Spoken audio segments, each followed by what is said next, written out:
Jesus is the example of doing good. Now the final question concerning doing good. Why do good? Why should we do good? We see to whom we do good, but why? So what are the results of being good? Why be good? Two things here. Number one, it is the will of God.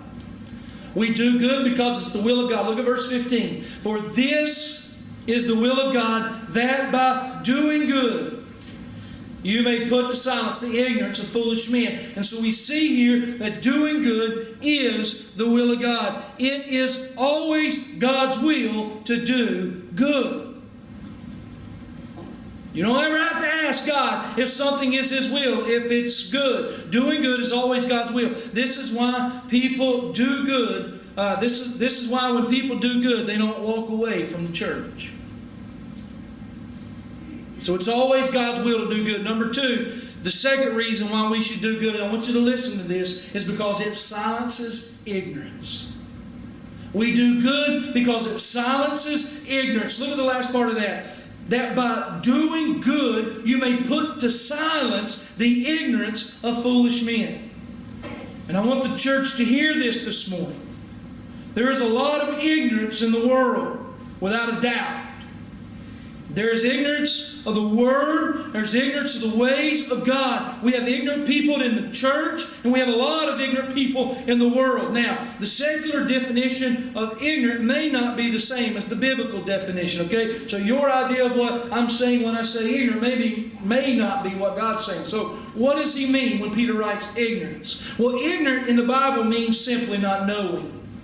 In a sense, uneducated. All right? So that's what he's talking about right there.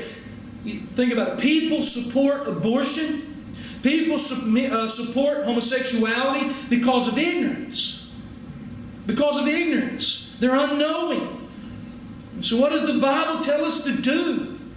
What does the Bible tell us to do in situations like that? What does Peter say to do? Does he say to boycott them? Does he say, hey, look, get your picket and go out here and let's boycott, let's walk around? Does he say we need to bomb the clinics? That's not what Peter says. Peter doesn't say bomb the clinics. Peter doesn't say embarrass them. Peter doesn't say nothing about go out there and call them names and embarrass them so that they will stop what they're doing.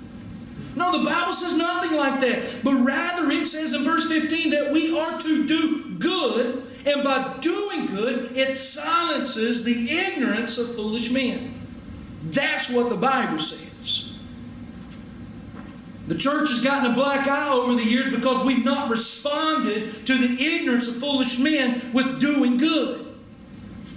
We are called to do good. Not only that, but doing good is the only thing that overcomes evil.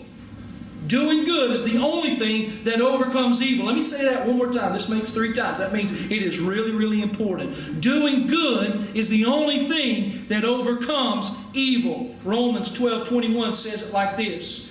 Put it up on the screen. Do not be overcome by evil, but overcome evil with what, church? Good. Good. The only way to overcome evil and the ignorance of foolish men is by doing good. If we want this evil and this ignorance to stop, then we must combat it with doing good, not being good. We need more people doing good instead of being good. So I ask you, what have you done for the sake of Christ?